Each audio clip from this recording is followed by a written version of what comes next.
So we've also got some news on Splatoon, both good news and bad news. Let's start with the bad news so that we can end it on a more positive note. Splatoon's producer says that voice chat isn't needed to strategize in Splatoon because your teammates will be able to see what you're doing based on your ink. What?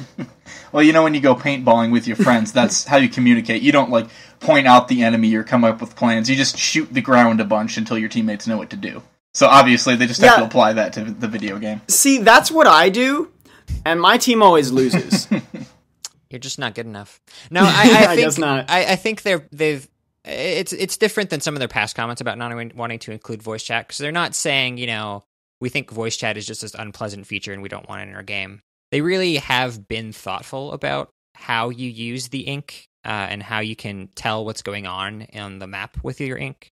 It's supposed to be this game that uses the gamepad as a killer feature, and so they put a lot of emphasis when they first announced it on, you know, you can see the map and how things are progressing based on the colors, and you can see your teammates on the map and see how they're doing based on, you know, their position and what's going on around them.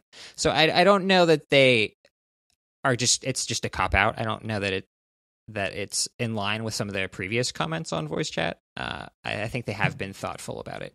My problem with that is that I think it might be too big of a change from what people expect from shooter games, because normally you have to be paying very close attention to what's happening in front of you. You know, you're moving fast, you're doing your own thing. Whereas in this, if you're going to want to strategize, you're going to have to be looking at the gamepad, paying attention to, you know, what the scenery is, checking your peripherals to see, you know, what areas your teammates control. So there's a lot less focus on you as an individual and more as a team, which is, if you get, you know, teammates that are very good at working together and coordinating on the gamepad, then that's great. But I think it's going to be just a hard change for people to adapt to, that they're not focusing just on the action. They have to be focusing more on the surroundings. Right. I kind of feel like they might be saving face here. I don't know. I don't know that they could possibly actually believe this. I really can't see them justifying not having voice chat just because they've put so much thought into these other things. So. Right. I'm also not convinced that we won't see voice chat as a new feature patched in later, like we saw them do with the alien turns in Codename Steam, like the speeding them up.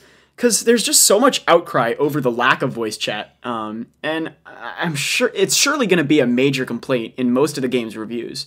But I don't know. I mean, we've already talked about this issue, so I feel like all we can do now is just wait and see what happens.